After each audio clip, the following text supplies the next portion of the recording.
పశ్చిమ గోదావరి జిల్లా తాడేపల్లిగూడెం నియోజకవర్గంలో కూటమి నర్సాపురం ఎంపీ అభ్యర్థి భూపతిరాజు శ్రీనివాస్ వర్మ ప్రచారం చేశారు.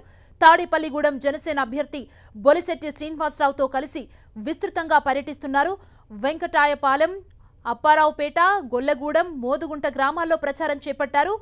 భారత్ను అత్యంత శక్తివంతమైన దేశంగా ప్రధాని మోదీ నిలిపారని వ్యాఖ్యానించారు. దేశంలో ఎన్నో సంక్షేమ పథకాలు అందిస్తున్నామని చెప్పారు శ్రీనివాస్ వర్మ.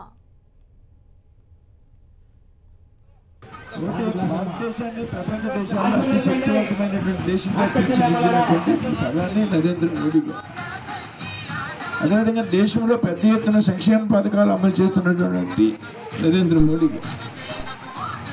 ఈ రాష్ట్రంలో అమలయ్యేటువంటి సంక్షేమ పథకాల్లో కూడా ఈ సైకో ముఖ్యమంత్రి గారి పాత్ర ఏమీ లేదనేటువంటి విషయం మనంతా కూడా గమనించాలి. దయచేసి చాలామంది ప్రచారం చేస్తున్నారు,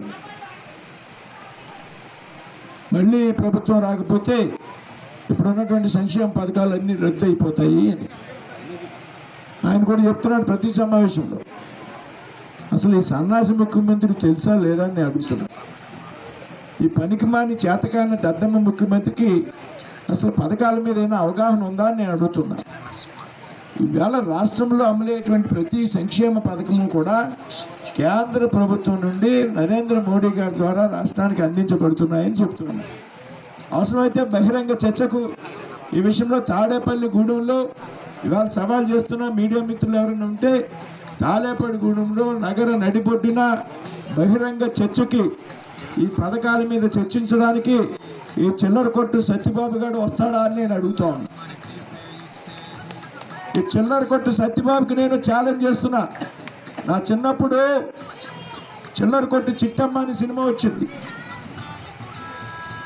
ఇప్పుడు ఈ తాడేపల్లిగూడెంలో చిల్లర కొట్టు సత్యబాబు గారు అనేవాడు ఒకడు తయారయ్యాడు.